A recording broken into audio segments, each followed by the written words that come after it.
Alfredo Blanco, ¿cómo te va? ¿Qué tal, Ricardo? ¿Cómo andamos? Bien, bien. Bueno, decías en la introducción, hiciste referencia a todas estas decisiones que ha ido adoptando Massa. Seguramente, absolutamente seguro, es producto de que es candidato. Y nosotros dijimos ya hace varios programas que el problema era de un ministro candidato, es que las cosas que hace como candidato atentan contra la posibilidad de ser un buen ministro. Claro. Bueno, lo que ha ocurrido después de la devaluación del 14 de agosto, que pasó tan rápidamente a precios, es que surgieron un conjunto de medidas, esto que vos le llamabas plan para platita, ¿no? Es decir, aumento para el jubilado, modificar las deducciones de ganancia, devolver el IVA, préstamos con tasa negativa, digamos, ese conjunto de cosas, beneficios para los monotributistas, ese conjunto de cosas, todas, creo yo, muy improvisadas, como han sido la mayoría de las decisiones que ha adoptado en los últimos meses Massa, y más allá de que tienen que ser bienvenidas por los que resulten beneficiarios, porque el impacto que tuvo y que tiene la inflación sobre los que perciben ingresos fijos es tremendo. ¿Puedo hacerte una pregunta? ¿La gente seguirá comiendo vidrio? No, yo no sé si come vidrio. Que tiene dificultades para comprar los alimentos, sí sé. Sí, pero no sé si ya pasó al vidrio. Pero digo, si todas estas medidas, digamos, la gente no lo interpreta realmente como lo que es, una cosa electoralista, sí. Pero lo que yo digo, puede ser bienvenida por la gente, pero además, fíjate vos, en economía se suele decir que uno en economía, en el diseño de la política económica, puede hacer cualquier cosa. Puede aumentar el gasto o bajar el gasto. Puede subir el valor del dólar o bajar el valor del dólar. Puede aumentar los impuestos o bajar los impuestos. Cualquier cosa puede hacer. Lo que no puede hacer es evitar las consecuencias de esas decisiones. Es decir, todas esas decisiones impactan de una u otra manera en la economía. En este caso particular, Massa en realidad es una persona con muy poco escrúpulos a la hora de presentar las cosas. Y entonces él dice, hacemos todo esto por el salario, toda esta cosa que dice, y junto con eso ha acordado con el fondo una serie de medidas de política económica que no van en línea con lo que acaba de decidir ahora. Por ejemplo, todas estas decisiones que ha tomado, en la medida en que baja impuestos, en la medida que aumenta algunos de los gastos del sector público para retribuciones, en la medida en que otorga créditos que al tener tasa negativa, todo eso se traduce en que va a haber una mayor presión sobre la situación del déficit fiscal. Así es. Sin embargo, él firmó hace 3 semanas con el Fondo Monetario para que le dieran los 7.500 millones de dólares, firmó de que si se los daban el viernes, el lunes devaluaba, aunque públicamente dijera que no quería devaluar, pero además firmó que mantenía la meta en materia de déficit fiscal. Es decir, dijo, sí, vamos a llegar a tener un déficit fiscal que va a ser menor al 1%. ¿No? Y con todas estas medidas, obviamente, atenta contra aquello. Como si eso fuera poco, acaba de mandar un presupuesto al Parlamento, acaba de mandar un presupuesto en el cual dice cosas que obviamente ningún agente económico las va a tomar en cuenta, como que la inflación va a caer a la mitad, ¿no es cierto? O como que el déficit fiscal se va a cumplir con la meta de la última revisión del fondo. Es decir, digamos, si de por sí tenía poca credibilidad el ministro, cuando se transformó en candidato en realidad ha perdido credibilidad. No estoy diciendo que eso signifique que no lo vayan a votar, ese es un problema distinto que tiene que ver con cómo toma la decisión el elector cuando entra al cuarto oscuro. Pero digo, como ministro, hablando de economía, cualquier cosa que anuncie Massa ya está sospechada de no ser cierta. Como decía mi abuela, siempre decía, en boca del mentiroso lo cierto sale dudoso, o suena dudoso.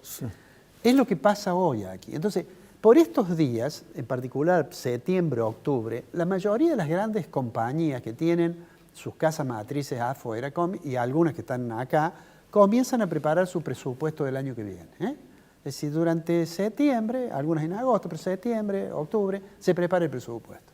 Yo no conozco un solo responsable de las áreas financieras o de presupuesto de empresas, de las empresas que conozco de Córdoba, digamos, que esté tomando en cuenta lo que Massa dice que va a pasar el año que viene. Claro. Más vale tome en cuenta lo que dice otra gente.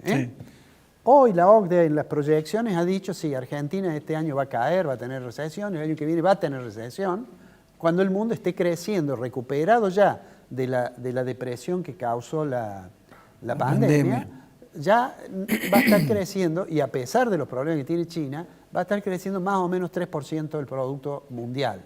Bueno, Argentina este año va a caer probablemente 2,5, 3, ¿no es cierto?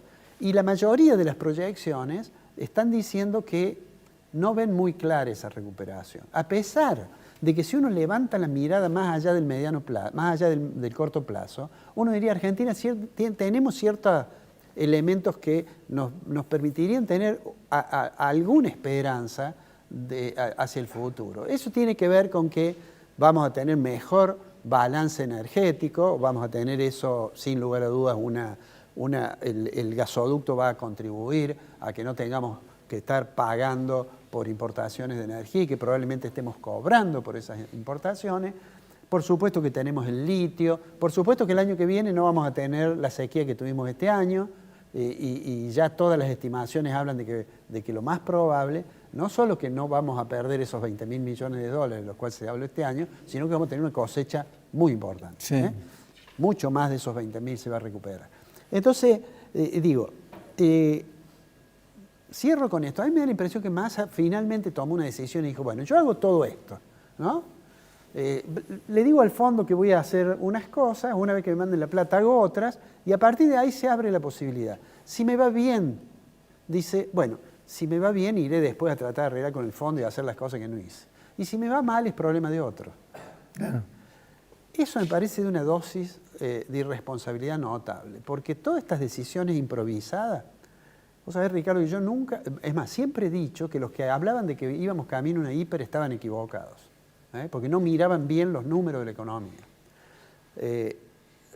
Yo creo que ya hoy se habla de Rodrigazo, hiper, cualquier cosa. Da la impresión, estamos en un régimen alto, sigo pensando que todavía el central y el gobierno tienen instrumentos para evitar de que haya un desborde hiperinflacionario como tuvimos en algún momento en el pasado, pero lo que está claro es que el nivel de descontrol de las variables nominales de la economía nos están llevando a una situación en la cual la probabilidad de tener un fogonazo inflacionario, una hiper, eventualmente una cuestión delicada en el mercado cambiario, la probabilidad de eso va creciendo cada vez que Massa toma una decisión. Esperemos que no lleguen a producirse, pero eso obviamente no depende de nosotros, depende que el ministro candidato sea un poco más reflexivo y un poco más responsable sobre todo. ¿Te acuerdas de las puertitas del señor López? Sí. Bueno, Massa me hace recordar a eso. Abre una puertita y le habla a la gente. Sí.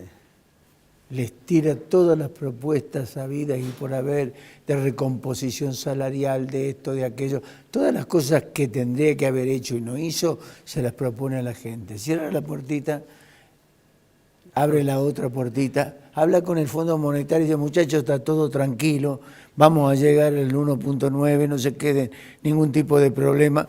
Cierra la puertita, abre la puertita, che, dale a la maquinita. Dale la maquinita después porque no nos alcanza la plata. Como somos grandes, a mí me hace acordar a otra persona. A ver. Pero te dejo con esto. Cuando yo era chico solía ver a veces una revista, que no recuerdo si era El Rico Tipo, donde salía el otro yo del doctor Merengue. Sí, sí. Me hace acordar a eso. Sí, el otro yo del doctor Merengue. Nos vemos el martes. Nos vemos el martes. Dale.